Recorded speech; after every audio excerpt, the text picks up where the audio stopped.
Welcome back to Clone Wars, the spin-off. I'm DJ Universe, and today we're getting into one of the most misunderstood revenue streams in this game, touring. People see an artist sell out a venue and think they're eating, but there's a whole science to what you actually keep when the night is done. Facts. I've been on the road since the jump. You'd be surprised how many artists come home from a 2-week run with less than they left with. And that ain't no exaggeration. The road will humble you if you don't understand the numbers going in. I learned that lesson the hard way doing regional runs through the South.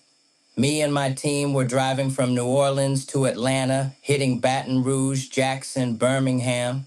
And by the time I broke down what we actually cleared versus what we spent on gas, hotels, food, and all that, I was like, we basically worked for free. That's the real curriculum right there. The road is school, and the tuition is expensive if you don't study first. From a financial standpoint, touring is the most operationally complex revenue stream artists have. You're running a small business every single night. Variable revenue, fixed costs, and 14 line items between the gross ticket number and what hits your pocket. Break it down. Walk us through the settlement sheet, because that's where most artists get lost. So a settlement sheet is the accounting document the venue produces at the end of the night. It starts with gross box office, the total dollars from ticket sales. From there, you deduct the venue's percentage, ticketing fees, production costs, the promoter's cut, if there is one, sound and lights, if they're not included, any rider costs, security, staffing, merchandise commission, if the venue takes a percentage, and that's before you pay your band, your crew, your travel, and your per diems. And most artists don't even see that paper until after the show. They're signing things in a back room without understanding what they agreed to up front. That's the game. They're counting on your excitement. What's a realistic number for an indie artist to expect after all that? Like if I'm playing a 500 cap room at a $15 ticket.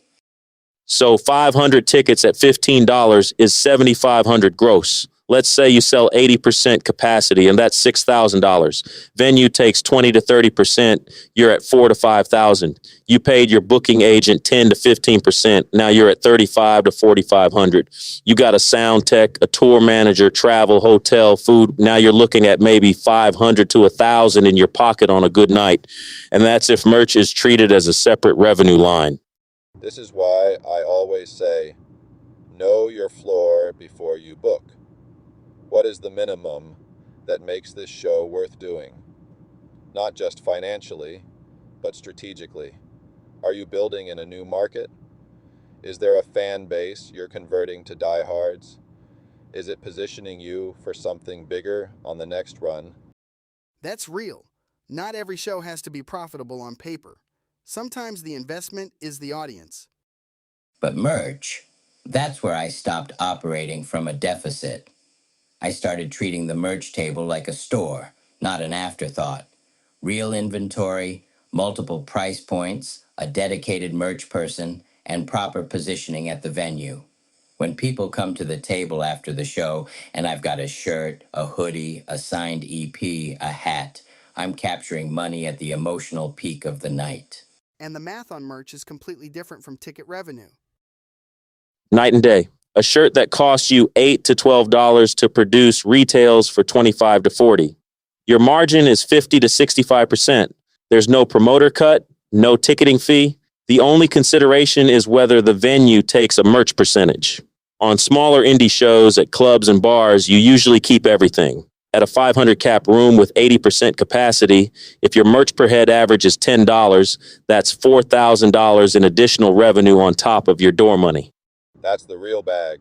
Artists that tour consistently and build merch into their business model are the ones who actually build wealth from the road.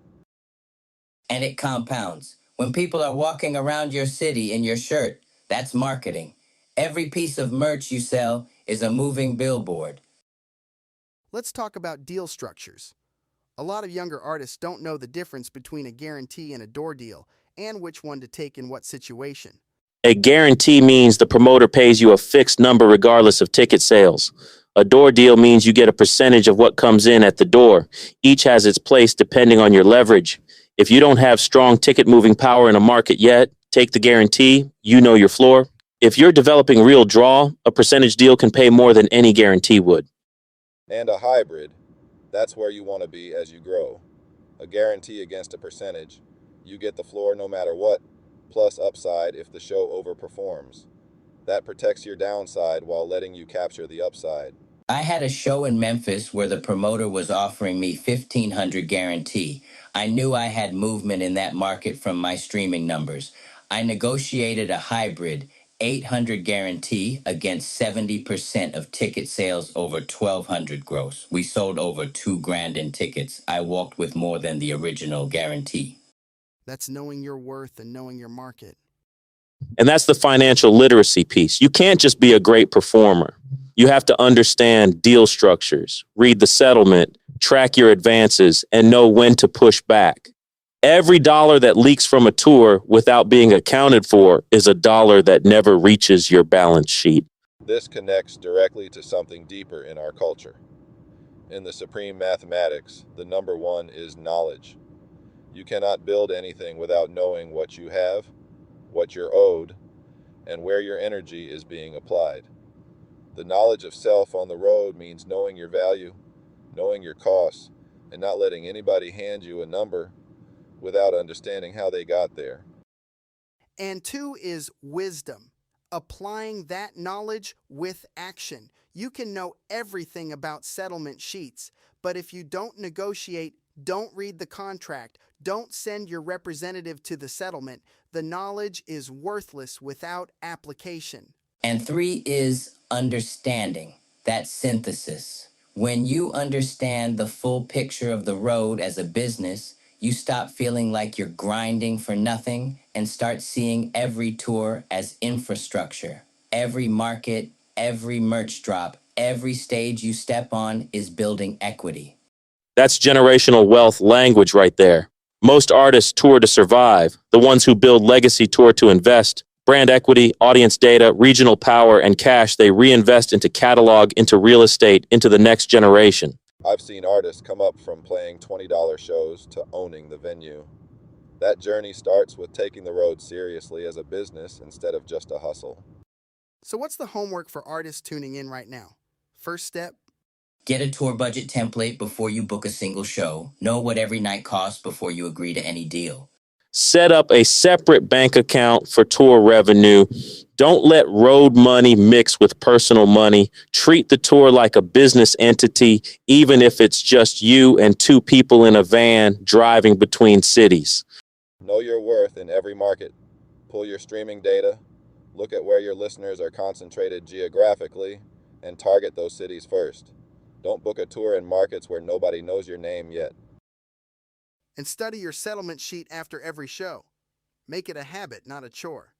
Knowledge, wisdom, understanding. That's the blueprint, whether you're talking about the road, publishing, or any other pillar of this business.